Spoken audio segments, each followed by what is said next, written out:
All right, welcome everybody to another podcast episode on No Sittings Podcast. My name is Rob Reynosa, your host here.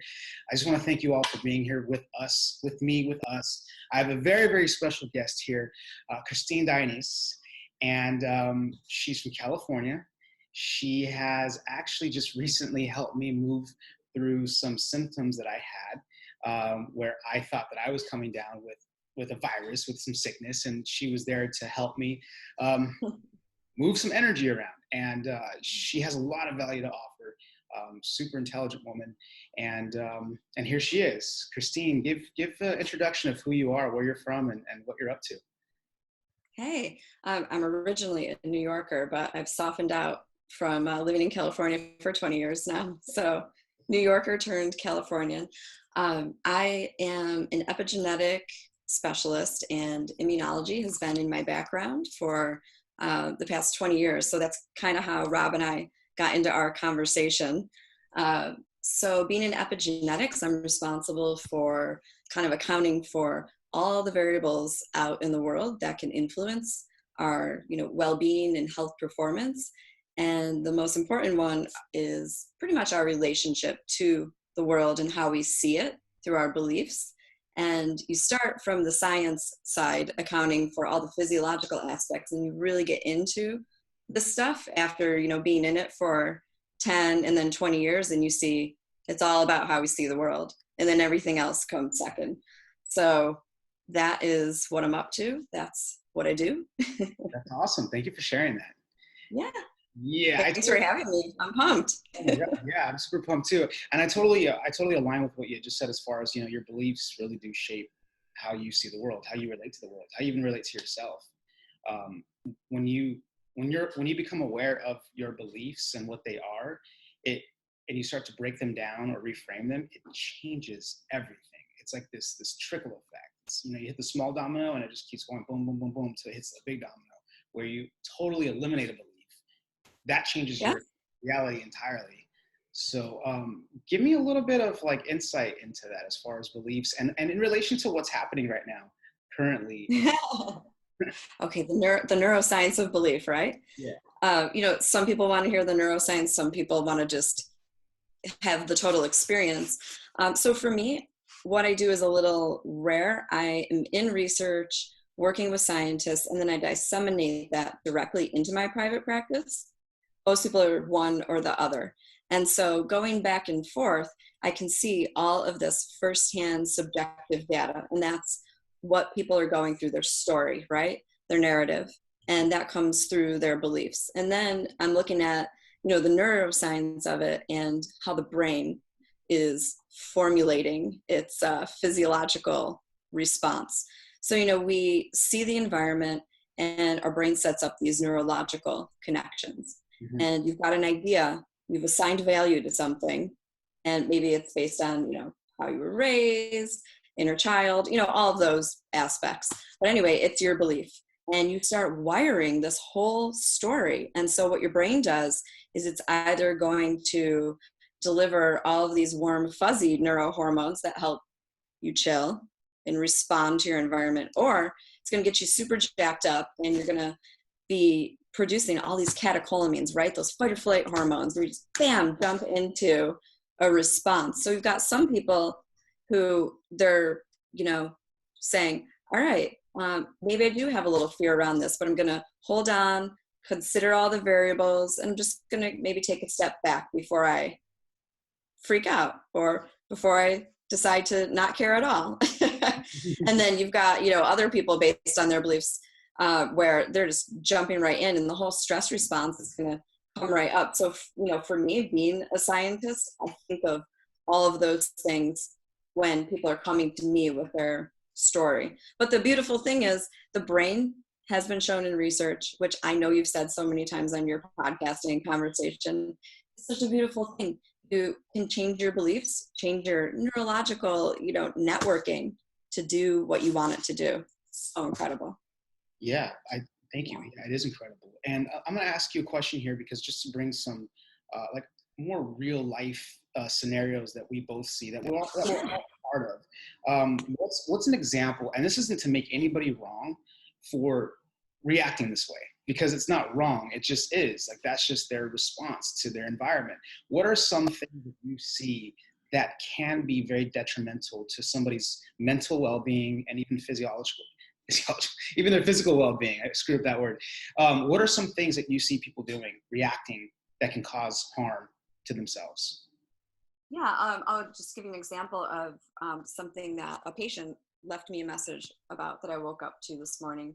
They had isolated a headline or a one sentence, right, from an article about something that's going on right now in the media.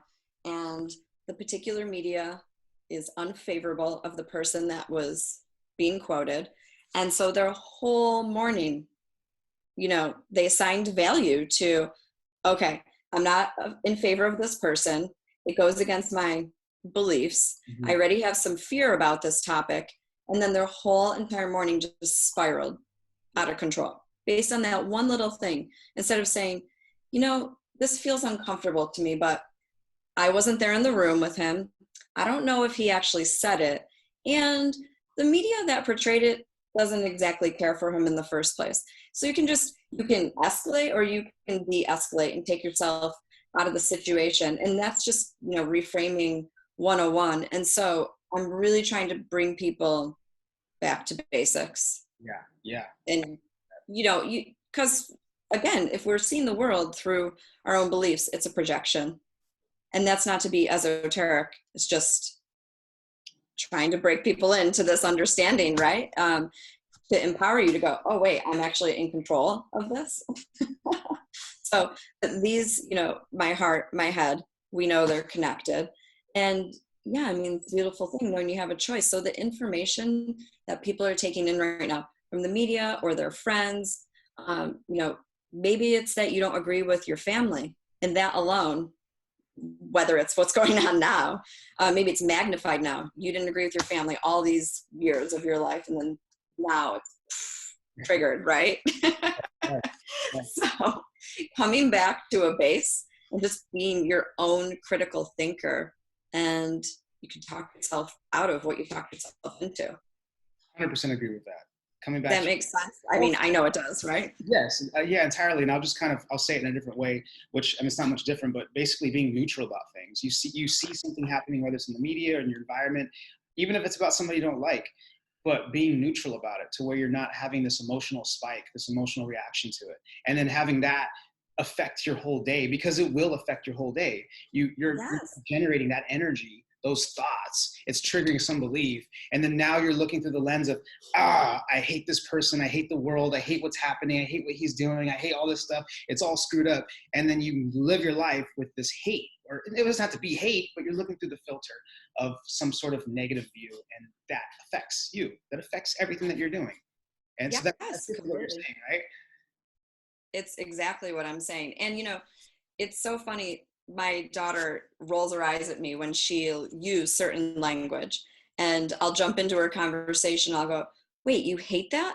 And then I replace it with 5 different words. And then, she just kind of giggles and goes, Mom. But I'm trying to just show her the simplicity of watching your own patterns and knowing that you're creating it and being able to, bam, just dissolve that situation. But like you said, coming to neutral. I mean, granting yourself permission to be neutral is so powerful. It's really incredible. It is. And I believe that it's easier to come back to neutral when you do have an emotion, if it's anger, if it's fear, whatever it is, and feel it. Like, go ahead and feel it. Don't try to suppress it and say, oh, I can't go there. I have to go back to neutral. No, go ahead, be with that. It's showing you something. Yeah. Feel it. And then once you feel it, give yourself permission to feel, all right, I'm done now. And I think I was sharing this story on another podcast I was doing recently, where I reached a point where I broke down emotionally. Like I had this purge come up, and it was all, it was just a few days ago. And I was feeling the feels, and I had this give myself permission to cry if I want to cry, or to be angry if I want to be angry, all out though, like all out cry. As much as hard as I can, because you can't possibly cry that hard intensely for more than a few minutes. Like, you'll pass out, like nothing else comes out. You're running out of water, right? And so I did that. And you're out of water. Yeah, I'm like, everything's coming out. I'm like, boogers everywhere. I'm just like, put on some Tupac, put down the windows, put on the AC with the windows down still. And I was like, I feel so much better. God, I'm not mad anymore. I'm not anything anymore. Yeah. It was like, there was nothing else left to feel because I got it all out and I just became one with it. And I was like, cool, let's go back to neutral. I'm good. Yeah, I think you just said, you go, I'm not anything anymore. So one of my teachers, Jim Cervelloni, he is in neuro linguistics, and he's all about reframing, and he's so good at making these incredible witty jokes about basically coming to neutral and seeing the world through your own perspective. But when you say managing your emotions, here's what I love: the test where you reframe an old pattern so many times that you truly have dissolved it neurologically, and then that neurological information is gone, and there are no longer any of those hormones I was talking about, the fight or flight, any of that. And you check in with yourself and you actually don't have a feeling, right? The trigger is gone. Mm-hmm. I think that's probably a really wild experience for people when they're like, oh, there's actually nothing there. There's nothing here. Like, I'm not feeling that anymore. Yeah. My patients or my clients will come and, tell me that. And oh my God, it's unbelievable. Yeah. Isn't it amazing? Oh, right. All you do is giggle in excitement about how exciting it is when you have that moment. Yeah, because you're free at that point. Yes. You're not locked in or tied in or attached to anything. You're free, completely free. And you're like, I can let that go now. I could let that go. I want to ask you, we're going to stay in this little rabbit hole here and keep going down with this, because I want to ask you, when we do have reactions to our environment, right, as opposed to responses. Yes. And I'd love for you to explain also what the difference is between a reaction and response.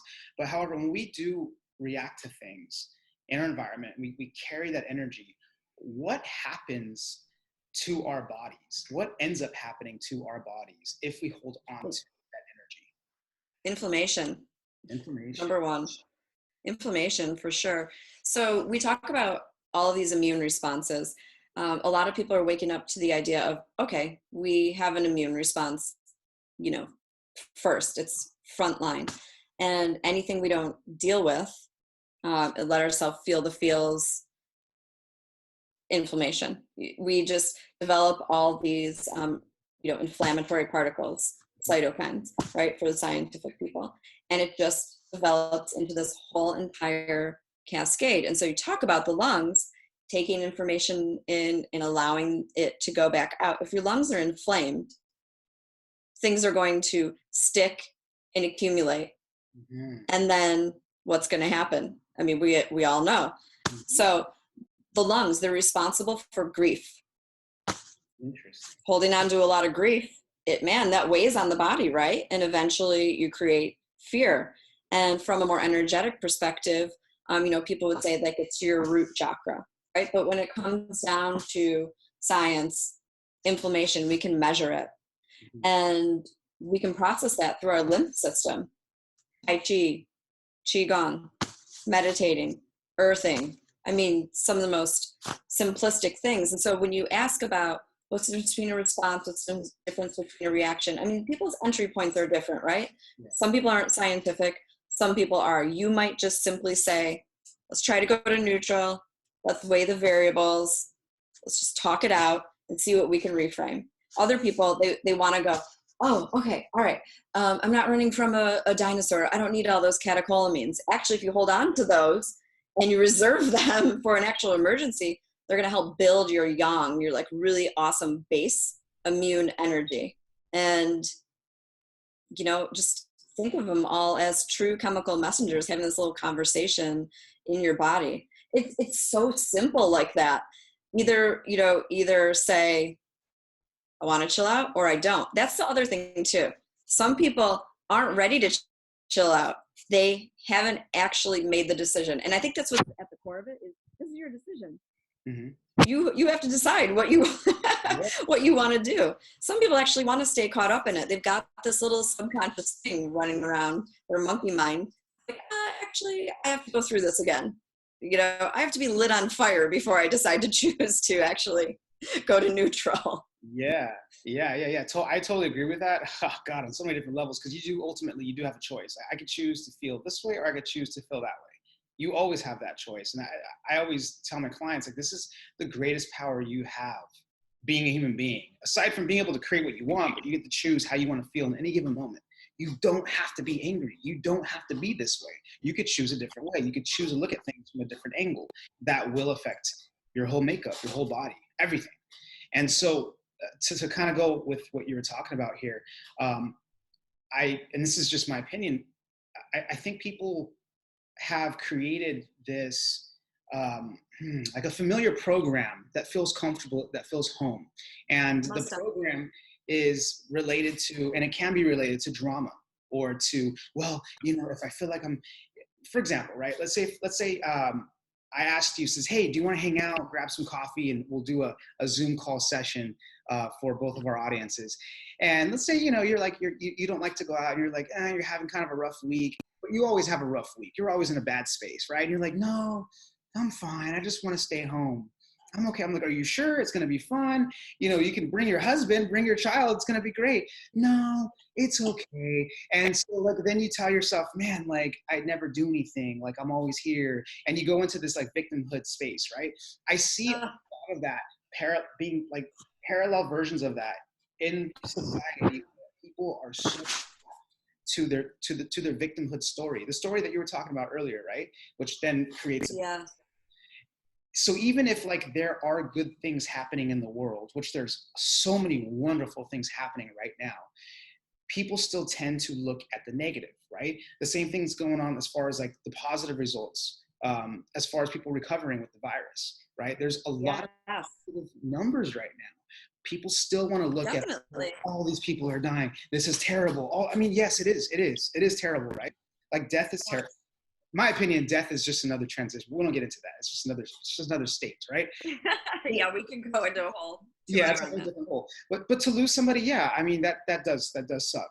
I have experienced it as well, right? So we're not going to push that away. That I don't want to invalidate that experience, right? There are good things going on. There are things that are bad going on, depending on how you see things, right? And I think that people are so glued to their story, whether it's being a victim or, you know, always trying to struggle. I have to struggle to get ahead in life.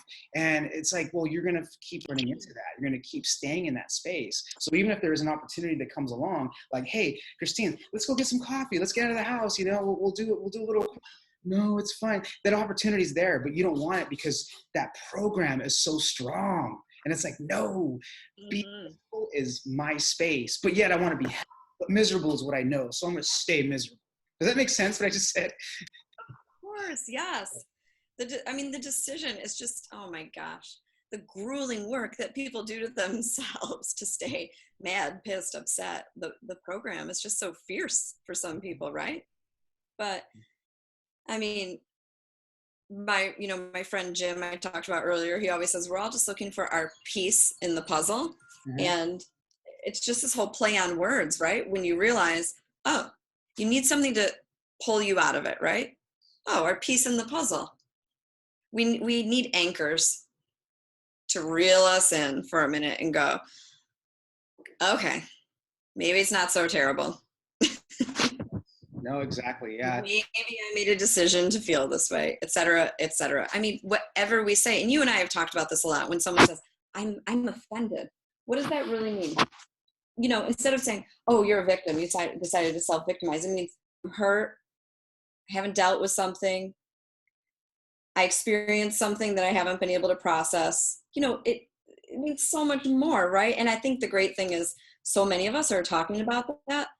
You know, in the 60s, you say the words inner child and yeah, right. Like, no, you know, you've got like 50 people that are going to have that conversation. Now, everybody that's in the, you know, lexicon, maybe still people are going to roll their eyes about it, but they're going to hear about it all the time. They're going to read about it in popular media, even if it's joked about. But I think that it's really spreading this idea that there's something going on at the subconscious level, and we have the ability to process it. So process it. And, you know, the good thing that I see that's happening right now in society, you know, due to the coronavirus and just the hysteria that's going on around all over the place and the stuff that's going on behind the scenes as well, you know, there's this level of awareness humanity moving towards.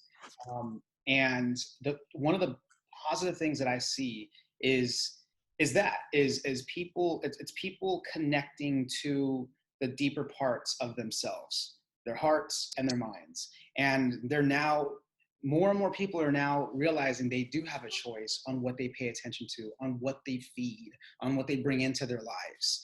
And this is one of the most fundamental parts to personal growth, personal development, and is realizing that you have that power to choose at all times. And so it's, do I want to keep feeding the negative shit, which you're always going to have negative stuff. You can't get away with that.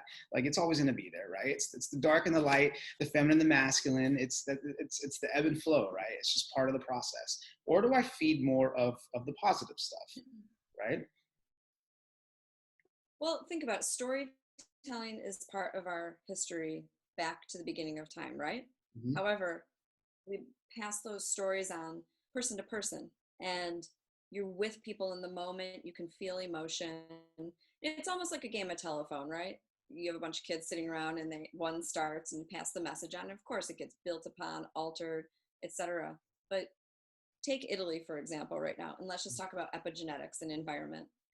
They're experiencing, a lot of heartache, but they're coming together over heartache. They're still doing things for their neighbors, maybe not walking up to their door, but from their balcony. People are sharing a lot of love and music and stories, and just overall handling it differently than a lot of other places are, especially handling it differently than we are here. And I know that firsthand from my grandmother talked to our cousins in Milan and our cousins in Sicily. And I have friends that have exportation businesses in Italy. And so I've spoken to all those people, and what you see on, if you're just reading data and you're just reading numbers, maybe you're going to feed into it. But if you're actually speaking to people firsthand, you're going to get a totally different experience.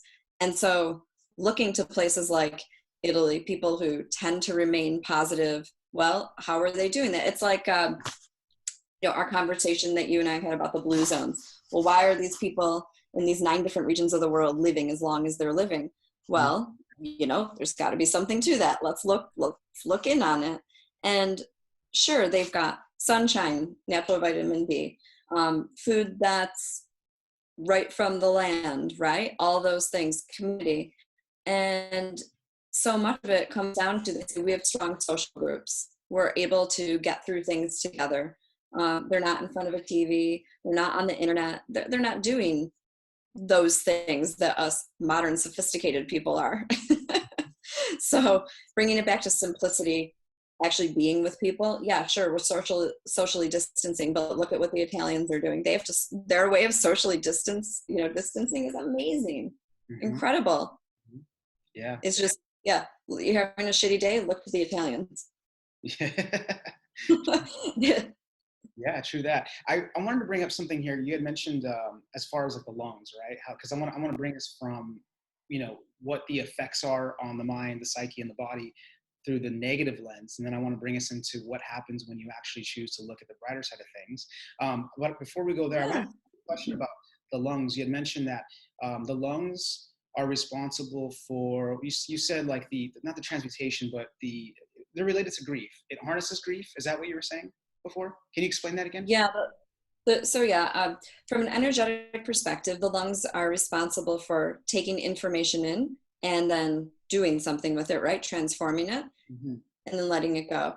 And traditionally, from an emotional perspective, you associate grief and sadness with lung energy.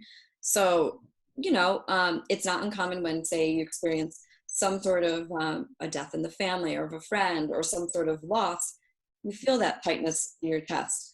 Many of my clients over the years, they'll have experienced a loss and they call and they say, I've got this nagging cough. It just won't go away.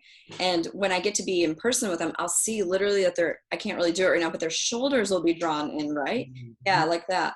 And it's protecting that whole space.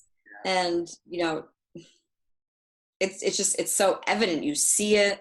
You hear what they're saying, and you think the lungs expand, contract, taking in, letting go, taking in, letting go.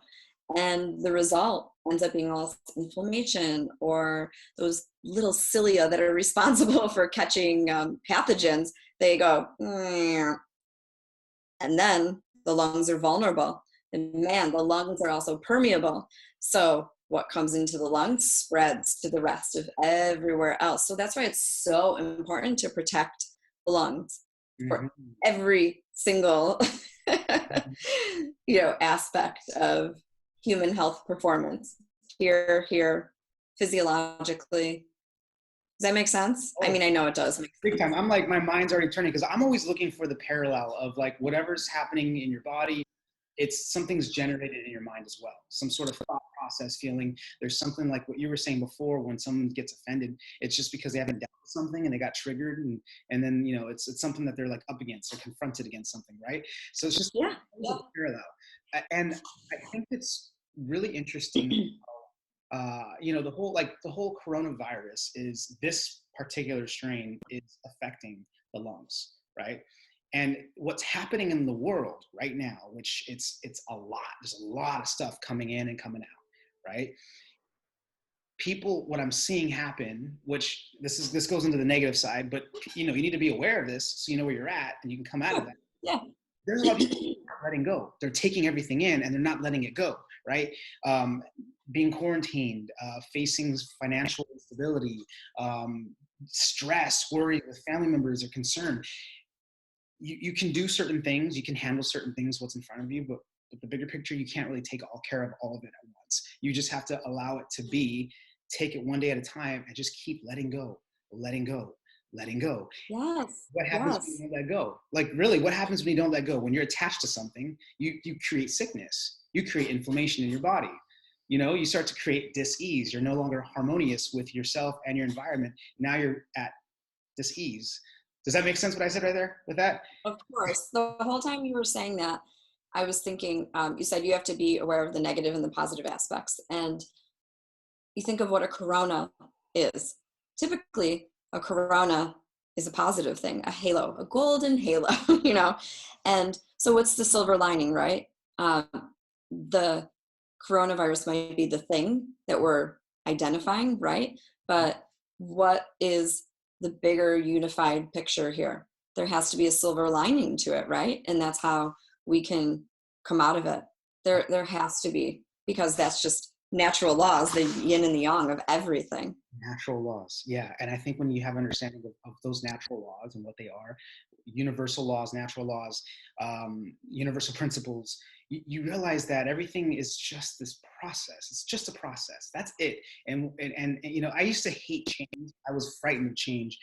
I became aware of this when I first started going through my spiritual awakening, and I realized how attached I was to things and people. And I was like, oh my God, no, I don't want things to change. And then I started sign after sign after sign, and lesson after lesson after lesson came to me, where I was just like, all right, like, change is inevitable. Like, every moment, from whether it's me standing up to getting some water, to getting into my car, to driving down the street, that's transition. That's change. It's inevitable, right? And so you take those small changes and then you multiply them into something much bigger.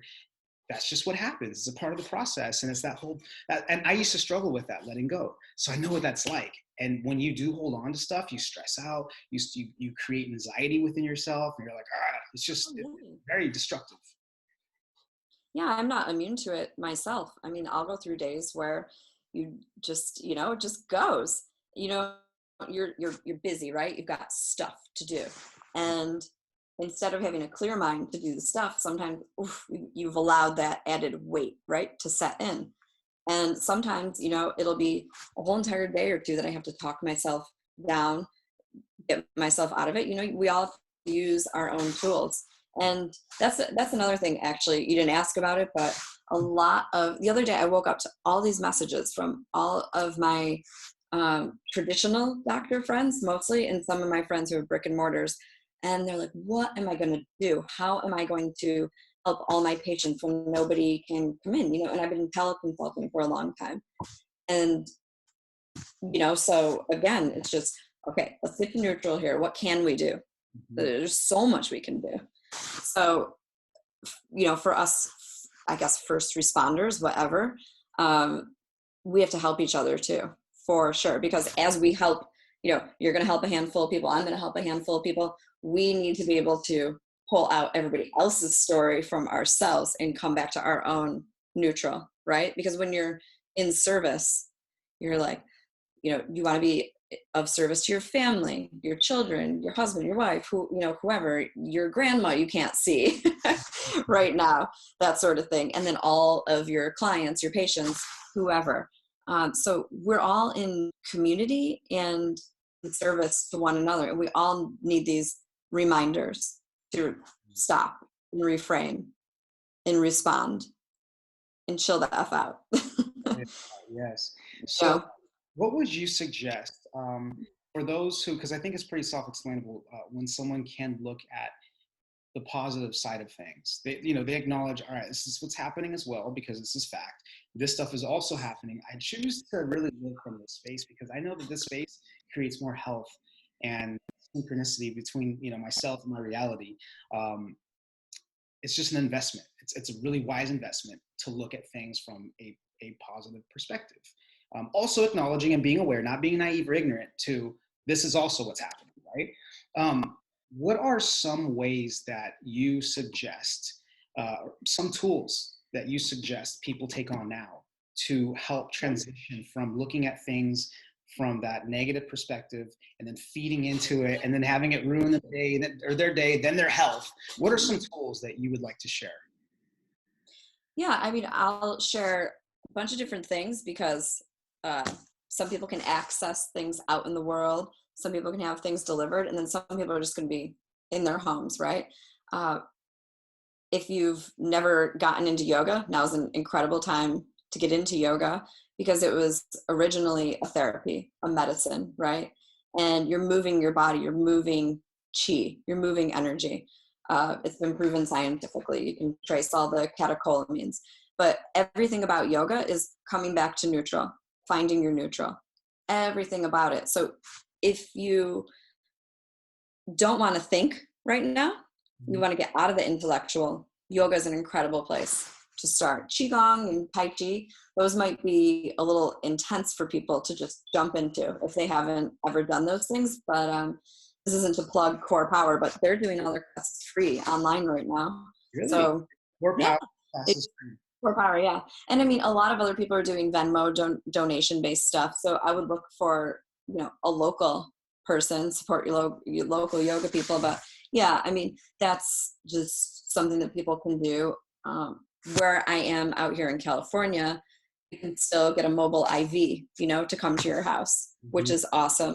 And beyond I say obvious, beyond the benefits of being nutrified, right, with B vitamins and C and zinc and things like that, when you add a positive charge to your electrons, your brain responds. So just getting an IV infusion of nutrients will help you be able to come to, a neutral place. If you have mobile nutrient IV, get one. If you can do ozone therapy, basically anything that can super saturate us with oxygen and help expand our lungs is incredible.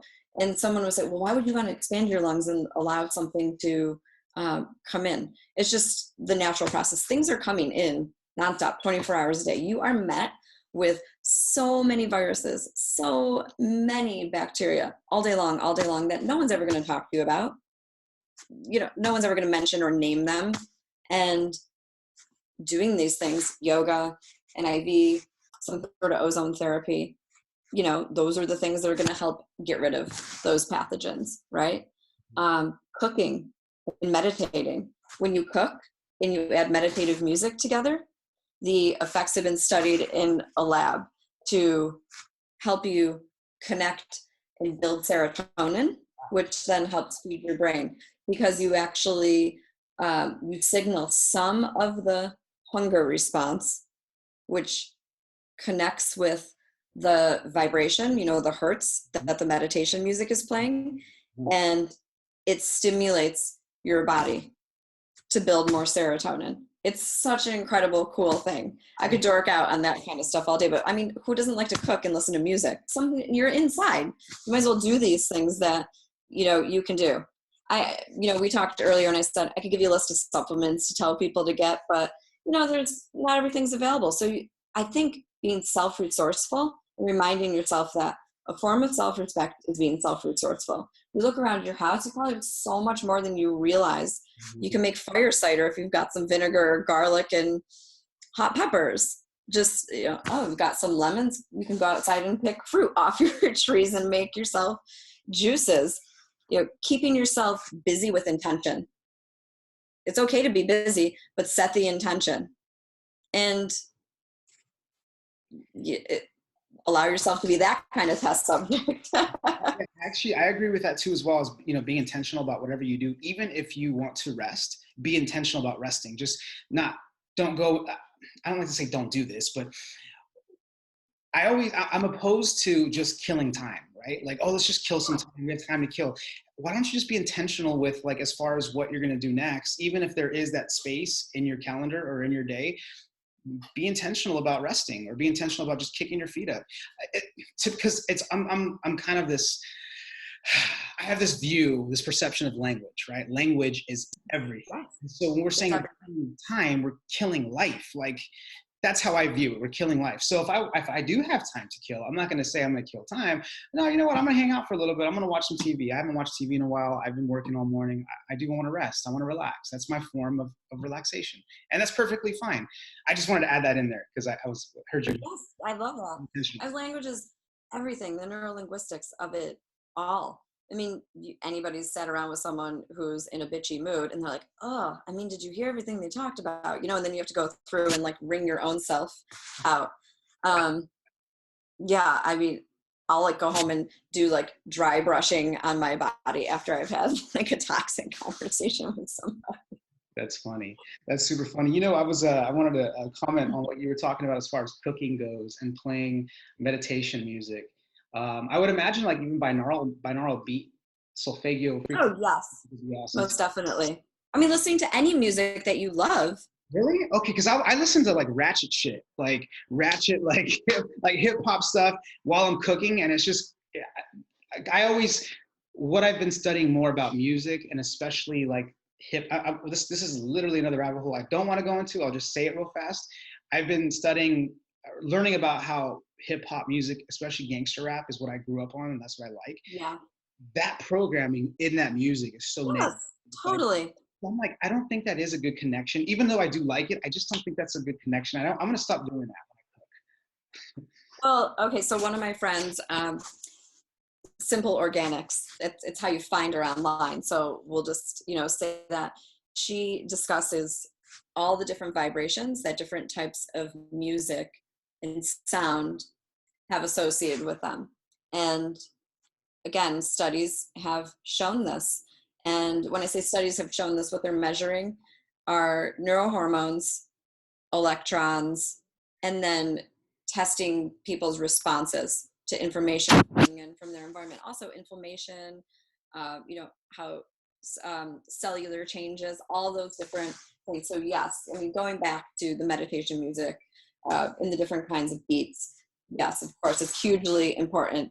For the gangster rap, there's some people who are like, oh no, I'm like, that's my thing, that's my jam, I'm totally gonna do it. But overall, what you love, go for like the orchestra. I'm gonna play the orchestra in the background, the whole like jazz composition, something like that for sure. You can spend time and like get into, right? Because that's the other thing too. People are so used to being busy and multitasking. Now that we're home, we can assign more time, allow ourselves permission to take more time. That 10-step recipe you wanted to make, all year, now you can do it. Mm-hmm. And the music just helps you like really, really, really get into the zone, for sure. Yeah. All you can do is try it. I'm telling everybody, try it. You'll feel so much better. The kitchen is my meditation space when mm-hmm. I need to actively meditate. Yeah. I said mean too.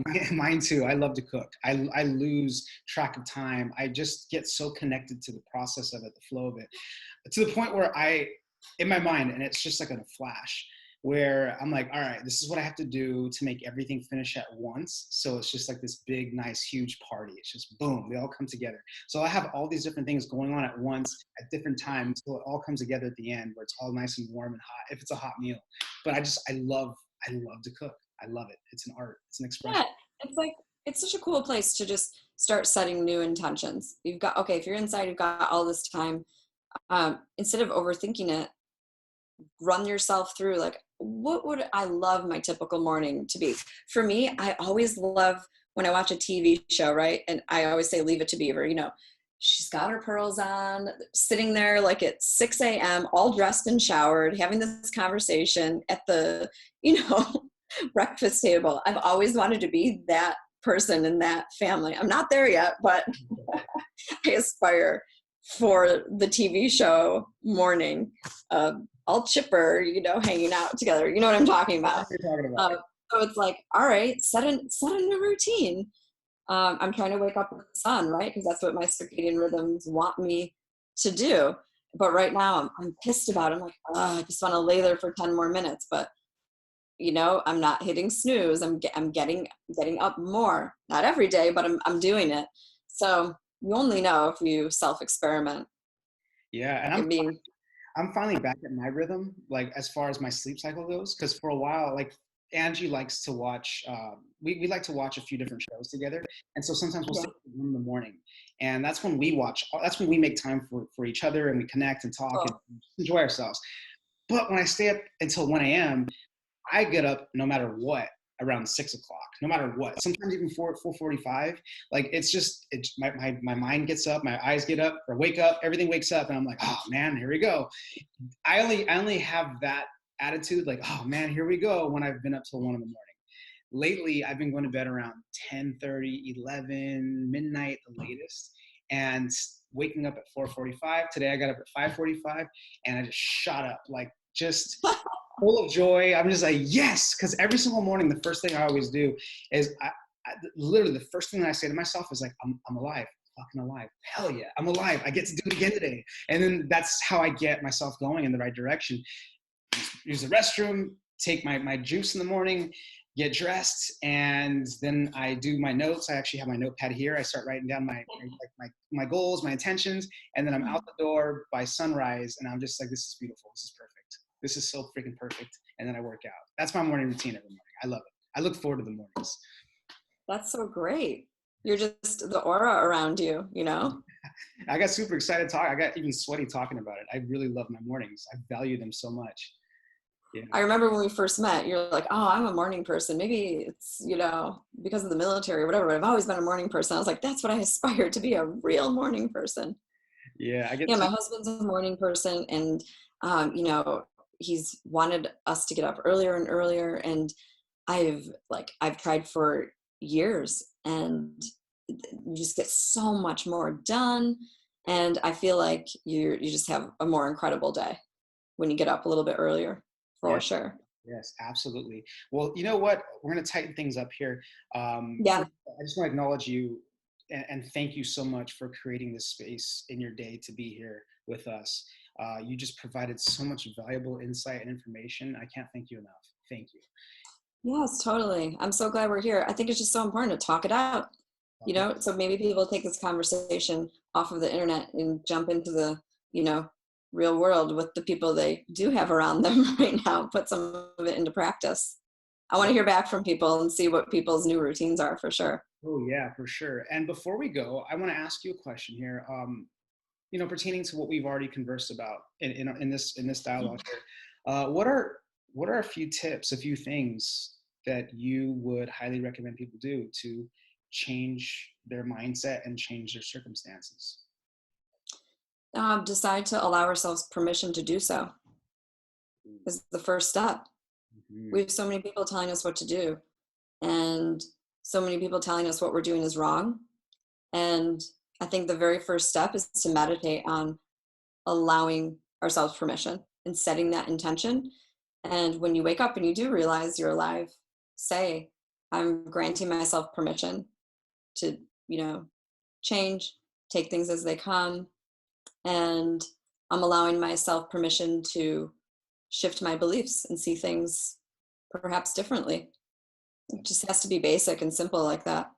Love We it. owe it to ourselves, you know? Yes, we do. Absolutely. I love that. Thank you so much. Yes, totally. Well, How, pardon? oh, no, go ahead. Go ahead. How can we find you? How can the audience find you on social media, email address, if you want to provide that? What are ways that people can get in touch with you? Honestly, getting a hold of me on Instagram is great because everybody's taken to messaging me there right now. And I'm just my name, Christine Dionese. Okay. Pretty Cool. transparent, open, easy access that way. So yeah, please get in touch with me if you have a question, a thought, anything you want to share, anything you want me to share with other people. That's the way. Beautiful. I'll make sure to put those in the notes as well. Thank you. Any last words? Have an awesome day. Love the people you are around. They haven't been exposed, right? So hug them. Or send air high fives. But no, just, I don't know, smile, be in community as much as you can. 100% agree with that. I love it. Yeah. Thank you so much, Christine. Lots of love. Talk to you soon, Rob. Yes, talk to you soon. I'm not saying I'm going to rule the world or I'm going to change the world, but I guarantee that I will spark the brain that will change the world. And that's our job, is to spark somebody else watching us. We might not be the ones, but let's not be selfish.